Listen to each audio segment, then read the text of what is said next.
Bonjour à tous, bienvenue pour cette 9e édition du débrief de la Lidl Star League. On est une nouvelle fois avec 3 invités de marque de ce championnat et on va ensemble débriefer de cette 9e journée, bien sûr, et puis poser quelques questions pour en savoir un peu plus sur nos invités. Si vous avez des questions, évidemment, ou des petits messages de soutien à nos invités, vous n'hésitez pas à les poster en commentaire sous le live. Alors, le premier de nos invités, il joue à Istres depuis 3 ans. Il a 22 ans, il est gaucher. C'est Andrea Guillaume. Bonjour Andrea, comment vas-tu? Bonjour Noémie, ça va bien et toi? Ça va très bien. Notre deuxième invité, il joue à Montpellier depuis 4 ans déjà, le temps passe vite. Il est gaucher lui aussi, il a 23 ans et vous le connaissez tous, c'est Melvin Richardson. Bonjour Melvin, comment ça va? Salut, ça va super, nickel.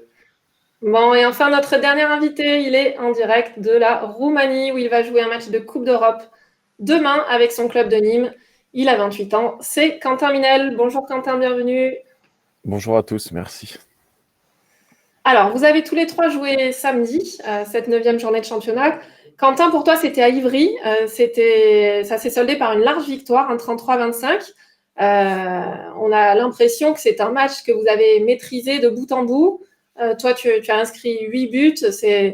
Ça vous a apporté une totale satisfaction, ce résultat-là, ce match?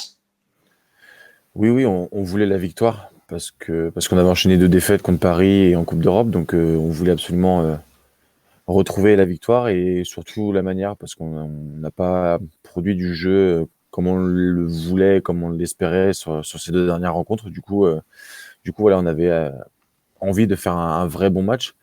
Et même si l'écart à la fin il est très large entre guillemets, en première mi-temps c'était super serré et ils n'ont pas lâché du tout. Donc c'est plus disputé que ça, même si on a maîtrisé notre sujet. Ivry a fait une belle prestation aussi. Alors, toi, en termes de buts, hein, c'est ton meilleur match avec 8 réalisations. Mais au-delà de ça, on a l'impression que tu fournis déjà une grande régularité depuis que tu es à Nîmes. On a l'impression que tu as toujours joué à Nîmes. C'est un club où tu te sens bien, une ville où tu te sens bien. Ouais, carrément. J'ai répété ce que tu as dit, mais oui, je me sens bien dans l'équipe, voilà, le lieu de vie, ça change de ce que j'ai pu connaître l'année dernière. Voilà, on passe du tout au tout, donc non, je m'épanouis vraiment et on a un groupe où la confiance règne, que ce soit avec le staff ou même nous entre les joueurs, et c'est vraiment agréable.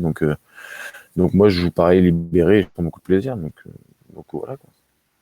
Alors, tu as connu la région parisienne, les montagnes avec Chambéry, l'étranger en Allemagne, aujourd'hui le sud. Est-ce que tu t'es senti chez toi partout ou est-ce que tu te sens spécialement bien là dans le sud maintenant?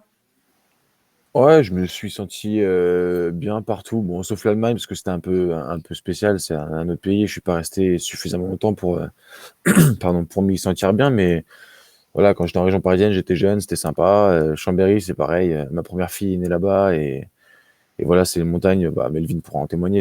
Enfin, le cadre de vie, il est vraiment bien. Et Nîmes, bah, c'est pareil, il fait beau tout le temps. Et puis, ouais, non, c'est un mode de vie différent. C'est vraiment bien. Je me sens bien, en tout cas, à Nîmes en ce moment, c'est sûr. Et là, la Roumanie, ça va, ça se passe bien? Ouais, c'est encore différent là. C'est encore différent. Là, on a dû mettre le bonnet et la parka. Donc voilà, mais bon, c'est que pour 2, 3 jours, donc ça va. Bon. Alors, vous avez tous un point commun, vous vivez tous actuellement dans le sud. Notre deuxième invité, Andrea, ça fait maintenant 3 ans que tu es à Istres. Tu as re-signé en fin de saison dernière. Là aussi, c'est un club où tu te sens bien, où tu t'épanouis bien. Ouais, je me sens bien depuis que je suis arrivé. On a un groupe qui vit bien aussi, comme les Nîmois. Donc en plus, on fait un début de saison plutôt correct malgré la défaite de ce week-end. Moi, je me sens bien dans le sud, c'est pour ça que j'ai re-signé. Sinon, si je me sentais pas bien au sein de l'effectif et dans le sud, je serais sûrement parti. Alors, tu viens de le dire, hein, ce week-end, c'était un petit peu plus difficile pour toi avec une défaite face à Chambéry, le score 30-24, donc défaite à la maison. Alors, vous étiez sans doute préparé au fait que Chambéry allait venir en étant très concentré, très concerné, ils avaient besoin de points. Et puis, vous aviez montré de belles choses, une belle confiance le week-end précédent. Qu'est-ce qui a fait la différence cette fois-ci, selon toi? Bah, je pense que Chambéry fait la différence, notamment sur la première mi-temps. parce que nous, on perd un paquet de ballons en attaque qui se soldent par des contre-attaques directes pour eux, et du coup, ils ont creusé l'écart comme ça. Après, nous, on a une belle réaction en deuxième mi-temps, où on revient quasiment, on revient à -1, mais on n'arrive pas à avoir les ballons pour revenir à égalité.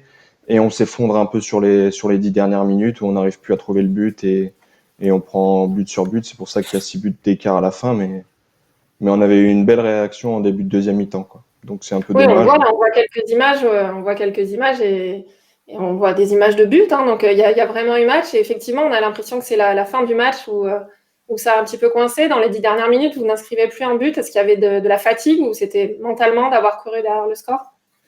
Bah ouais, je pense qu'il y avait les deux paramètres. Comme je t'ai dit, on n'était pas dedans en première, donc on a mis un gros coup de collier en début de deuxième. Et notamment défensivement, c'est là où on s'est remis dedans.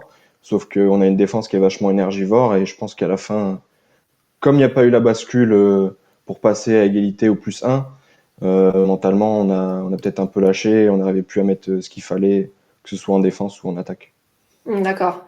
Alors, vous avez peut-être pas vu ce match-là parce que vous étiez déjà concerné par le vôtre, mais en début d'après-midi, donc avec Melvin, on a assisté à un Tremblay-Montpellier, un match plein de suspense, qui s'est soldé finalement par une victoire de Montpellier 31-30.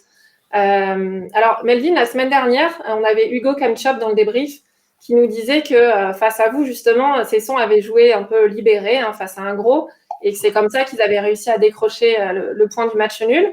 Patrice Annonay était avec nous aussi et il confirmait, hein, il disait que eux, c'était face à Paris où ils avaient peut-être joué leur meilleur handball. Et là, tu as l'impression que c'est ce qui s'est passé. Tremblay, notamment en première mi-temps, a réussi à jouer libéré et à vous poser vraiment des problèmes. Ouais, ouais, c'est vrai que maintenant, beaucoup d'équipes se disent ça quand tu joues Montpellier. C'est de jouer libéré et malheureusement pour nous, bah, c'est ce qu'ils font très bien la plupart du temps ces derniers temps, que ce soit Cesson et aussi Tremblay ce week-end. Maintenant, voilà, c'est sûr je dirais pas qu'on s'est fait surprendre parce qu'on s'attendait à un match physique parce que Tremblay ont une équipe très très costaud, très puissante, que ce soit en attaque et en défense. Donc, mais je dirais que ouais, ils ont accéléré en fin de première mi-temps et qui nous ont surpris. Je pense que nous, on n'a pas très bien réagi à un moment. On s'est dit, vas-y, limite, on a baissé la tête alors que le match n'était pas terminé. Mais après, on a su se dire les choses à la mi-temps et su réagir en deuxième mi-temps pour repartir de l'avant. Et c'est ce qu'on a fait, même si c'était très difficile parce que faut pas cacher que Tremblay a très bien joué. Mais on a su mettre les ingrédients en place pour passer devant et finir la partie devant le score. Mais bon, maintenant, pour nous, ça va être. Voilà, nous, notre but du jeu, c'est vrai, de jouer à fond tous les matchs, et même si ça va être très difficile avec tous ces déplacements, avec la beauté de ce championnat de France. Mais on a vu encore une fois que même si Tremblay sont derniers du classement, mais ils peuvent réaliser du beau jeu. Et ça montre la beauté de nos championnats. Et donc, nous, on est content de cette victoire après ce match nul contre Cesson la semaine dernière. Alors, on a vu les images. Toi, tu as inscrit 5 buts, les 5 dans le dernier quart d'heure, donc quasiment tous au moment décisif. Si on ajoute à ça ton but victorieux en Coupe d'Europe la semaine dernière, c'est toi aussi qui mets le but de l'égalisation face à Cesson. On a l'impression que vraiment ces derniers ballons, tu les aimes. Est-ce que c'est le cas? Est-ce que ça te motive encore un peu plus ou raconte-nous. Ouais, c'est vrai que ça fait 3 matchs ouais, où je finis plutôt bien les matchs, même si on aimerait finir les matchs en n'ayant pas trop de suspense et en se faisant peur comme ça. Mais maintenant, voilà, ça montre que je pense on a une équipe avec beaucoup de joueurs talentueux où on peut faire tourner. Et aussi, ben, ça permet aussi, ben, je parle par rapport à moi, avec ma rotation avec Valentin, ben, on a la possibilité, voilà, la possibilité de jouer et après, moi, de continuer derrière en usant au maximum l'adversaire. Et en ce moment, ben, ça marche plutôt bien.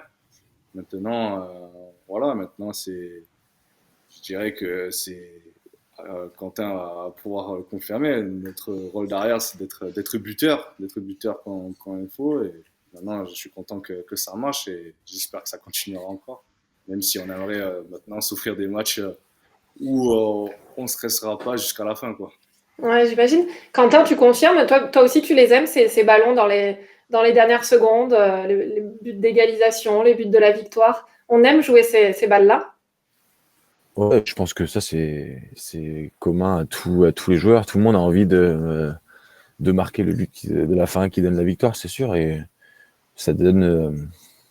Ouais, moi, je trouve que c'est des ballons qui sont sympas à jouer. Et c'est pour ça qu'on joue. Quand le match il est serré, on a tous envie d'avoir un impact positif et décisif sur la rencontre. Donc, je pense que c'est pas forcément moi ou Melvin ou n'importe qui d'autre. Je pense que tout le monde aime ou aimerait avoir ces ballons-là. Oui, de toute façon, pour être un bon joueur professionnel, il faut évidemment avoir envie de jouer ces ballons-là et démontrer qu'on peut les mettre au fond. Et vous l'avez plutôt bien fait. Alors, on va passer à notre désormais traditionnelle petite séquence carte blanche, messieurs. Je vous ai demandé de préparer une petite question à l'un des deux autres invités. Qui veut se lancer? Alors, on va donner la parole à Andrea, puisque c'est le plus Moi, jeune, on va dire. ouais, Vous qui nous regardez aussi, si vous avez toujours une question ou un commentaire, n'hésitez pas à les poster. On les relaiera bien volontiers. Andrea, à qui s'adresse ta question et quelle est-elle? c'est à Quentin et je veux juste lui demander si la Beauce ne lui manque pas trop après toutes les villes qu'il a visitées.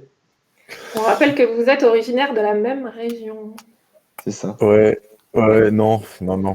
Mais j'y retourne pour voir la famille, mais non, c'est pas les plus beaux coins que j'ai vus, quoi. Donc, voilà, j'y vais parce que j'ai encore de la famille là-bas, mais je finirai pas mes beaux jours en Beauce, ça c'est sûr. Andrea, tu Je peux confirmes? laisser. Ah, moi, je comprends totalement. Une fois qu'on a goûté déjà au soleil du sud, c'est compliqué de repartir là-bas. Bon, très bien. Quentin, ta carte blanche, à qui s'adresse-t-elle? Oh, bah, moi j'en ai une pour chacun. Moi j'avais bien préparé Ah, bah, très bien, allons-y, on a le temps. On a le temps. T'es en train de dire Euh, que j'avais mal préparé?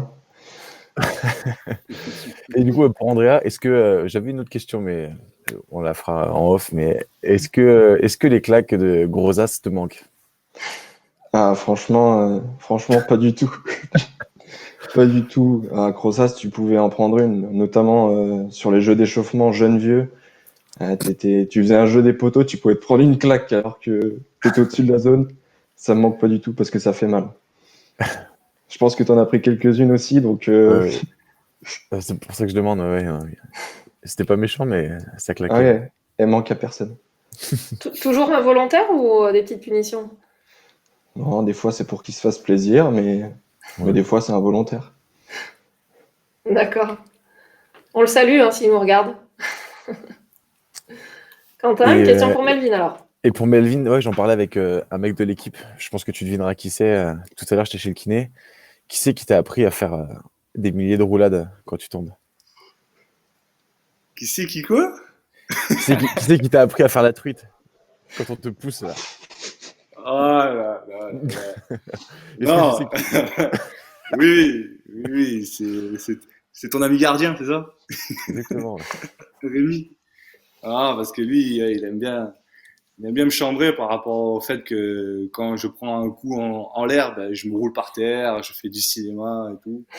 Mais, mais je pense que toi, tu peux quand même me défendre un peu sur le coup quand on est en l'air et qu'on se fait pousser. On ne peut pas faire exprès, quoi. C'est vrai qu'avec On tombe, mais toute on n'est cette pas obligé de histoire. rouler, quoi. Ah, non, non. Jamais, c'est pas dans ma nature de simuler ou quoi que ce soit. Après voilà, après c'est des faits de jeu, comme on dit. Il faut savoir tomber pour pas se faire mal, donc des fois, bon bah, faut garder Exactement, l'élan, c'est ça. Ouais. exactement. On a compris. Alors Melvin, ta Euh, question carte blanche. alors moi, c'est une question un peu plus sérieuse, mais bon, je pense que beaucoup de monde aimerait savoir et tout. Quentin, toi qui a connu le championnat allemand et le championnat français. Même, voilà, je pense que de l'extérieur, c'est un championnat voilà, qui fait rêver et qui, pour moi, c'est que ça reste un peu comme la première ligue, comme au foot, quoi, parce qu'avec tout ce qu'il y a autour de ça, tu me dises un peu voilà, la différence entre justement le championnat français et le championnat allemand. La grosse différence, c'est la ferveur qui est enfin, autour du hand en Allemagne. Nous, on a fini, la saison s'est terminée un petit peu plus tôt, mais on a fini peut-être 14e, je crois. Donc, on n'était pas un très gros club, mais partout où on allait, la salle était remplie à 80%, si ce n'est complet tout le temps, quoi. Et c'est un truc que nous, on n'a pas en France, mais c'est plus, je pense culturel. C'est là-bas, les gens, ils vont à la salle parce que le hand, c'est leur vie et ils adorent ça, quoi. Et c'est des vrais supporters, quoi. Donc, ça, c'est ça que je voulais voir aussi en allant là-bas. C'était de voir justement ressentir ce truc-là, quoi. Et pour moi, la principale différence, elle est là. Après, sur le niveau de jeu réel, disons que le haut du classement est un peu plus dense. Il y a beaucoup plus de grosses équipes, on va dire. Et ouais, quoi, il y a 5, 6 équipes où ça se joue vraiment bien. Mais après, c'est pas. Voilà. On n'a rien à leur envier. Je pense que le championnat de France devient de plus en plus fort. Et niveau handballistique, voilà. C'est kiff, on va dire.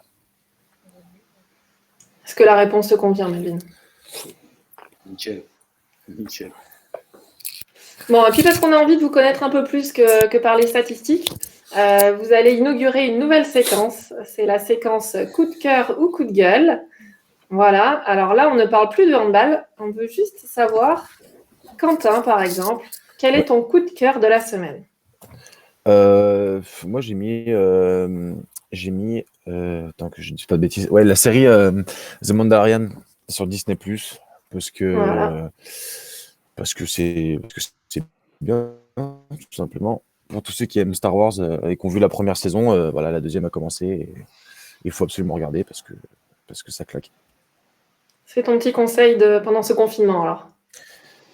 Ouais, exactement. Ça, c'est des petits épisodes, c'est une petite série, donc ça dure pas longtemps. Il faudra trouver d'autres occupations, mais ça, c'est vraiment bien. Ok. Melvin, ton coup de cœur de la semaine?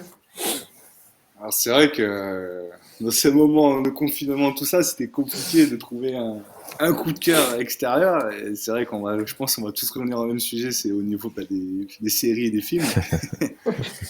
Et puis comme c'est vrai qu'avec ce premier confinement et là cette période où pour nous ça a été compliqué, on est resté chez nous pendant longtemps, j'ai saigné tout ce qui est Netflix, tout ce qui est machin. Donc c'était très dur pour moi de choisir un truc, mais on va dire que là j'ai choisi dernièrement là avec ma copine, on allait enfin recommencer une série d'avant, c'est Dexter. Je sais pas si vous connaissez. Ah oui. Ça c'est un peu voilà, c'est notre série du moment, donc voilà, Alors, on n'est pas dans la nouveauté, hein, Non, mais je c'est pense tout à que fait honorable. beaucoup de personnes ont vu tellement de séries et tout, donc nous j'ai décidé voilà d'aller voir les séries un peu d'avant et de revoir, et on s'est lancé là-dessus. En tout cas, on kiffe, hein. On kiffe. Est-ce que vous validez, Andrea, Quentin? Le choix Ouais, de Moi, je bien l'ai sûr. Melvin? jamais vu celle-là. Ah oui. Ben voilà, on s'échange les bons plans, hein. Donc, je te conseille, Andrea. Ouais, eh ben, merci. Alors, Andrea, ton coup de cœur pour toi? Bah, ouais, moi, pareil que les gars, mais pareil, c'est un film mais qui est pas récent, c'est Le Prestige. C'est un film sur la magie, mais avec des trucs qu'on comprend pas forcément, où il faut attendre vraiment la fin pour avoir le dénouement et tout bien comprendre. Donc, c'est une mécanique que j'aime bien dans les films où on doit se poser pas mal de questions pour comprendre comment ils font, avec en plus des acteurs de ouf. Donc, moi, c'est un film que j'adore et que je regarde de temps en temps. Est-ce que vous l'avez vu, Quentin, Melvin? Non, pas moi. Ah ben. Bon choix. Ok. Avant de se quitter, est-ce qu'on a des questions, Victor, des internautes? Non, pas de questions? Alors, si on n'a pas de questions, on va jeter un coup d'œil au programme. Ah, Une question de Tom Poyer, tiens. Quentin, est-ce qu'elle est bonne la cantine à Bucarest? Ouais, Il est à ça côté de va. toi, il est dans la chambre d'à côté ou... Non, malheureusement Ah pas. non. Il s'est fait une rupture de tendon d'Achille dernièrement. Du coup, il est chez lui. Et... Ah bah on le salue. Ouais. Non, elle est pas aussi bonne qu'à la maison, si c'est ce qu'il veut savoir. Melvin, as-tu des nouvelles du nez de Valentin? Question de RoboHand Dédé. Eh ben, il est pas cassé, déjà c'est sûr. Il est pas cassé, mais il est bien amoché. Et du coup, il est encore plus beau que d'habitude, notre ami Valentin Porte. Donc, mais ouais, il a encore un peu mal quand même. Il s'est pas loupé en tout cas. Une question de Nicole, est-ce que vous êtes content de venir au débrief? Voilà une bonne question. Vous savez quoi Oui. répondre. On Bien peut sûr. pas dire non, de toute façon. Est-ce que vous avez passé un bon moment? Oui, c'était un très bon Et- moment. Oui, Bon, toujours. c'est gentil. Super. Eh ben, on va jeter C'est un... sympa parce que. Ah, pardon. Vas-y, on t'écoute. Non, je disais, c'est sympa de ce genre d'émission parce que comme ça, bah, ça permet, bah, nous, Andrea, bon, on se connaît pas trop, mais ça permet de plus se connaître et puis de revoir Quentin aussi, même si on n'est pas loin, mais pouvoir un peu communiquer, pouvoir parler et tout, c'est toujours. Et puis toi aussi, Noémie, hein, comme ça fait longtemps C'est vrai. qu'on n'a pas pu te voir aussi, donc ça, malgré ces moments difficiles et tout, bah, ça nous permet de communiquer et de prendre un peu des nouvelles, quoi. Donc oui, content d'être au début. Bon, c'est gentil, c'est un plaisir partagé, Melvin. Eh ben, on va jeter un petit coup d'œil au programme du week-end prochain. Avant cela, notez que dès mercredi, il y aura un match, c'est le Saint-Raphaël-Aix en direct sur Beansport, un match reporté. Et sinon, le programme de la 10e journée, Montpellier-Dunkerque, vendredi à 20h sur Bein. Melvin avec un choc face à Dunkerque, qui a fait une très belle démonstration face à Limoges vendredi dernier. Ensuite, on aura Limoges-Ivry à 20h. Et le lendemain, Toulouse-Istres et Nîmes-Tremblay pour nos invités. Et puis un Nantes-Cesson. Et enfin, le lendemain, Créteil-Paris et Chambéry-Saint-Raphaël sur Beansport. Messieurs, merci d'avoir été avec nous. Moi, je vous donne rendez-vous, figurez-vous, ce soir. Je ne sais pas si vous êtes au courant. Ce soir, on lance la e-Handball Cup. C'est une compétition de jeux vidéo. Ça se passe sur Twitch, sur la chaîne de la LNH. Avec notamment l'entrée en lice de Valentin Porte, et oui, qui va défier Sven Horvat de Cherbourg, puisqu'on est sur une compétition multidivision. Donc, rendez-vous ce soir si vous êtes branchés jeux vidéo. Ça va jouer à Handball 21. Et puis sinon, on se retrouve lundi prochain avec 3 nouveaux invités. Bonne semaine à tous. Merci, messieurs. Bon match. Et puis à Merci une à prochaine tous. fois. Merci à toi. Merci. Salut. Et à très bientôt, messieurs. À bientôt.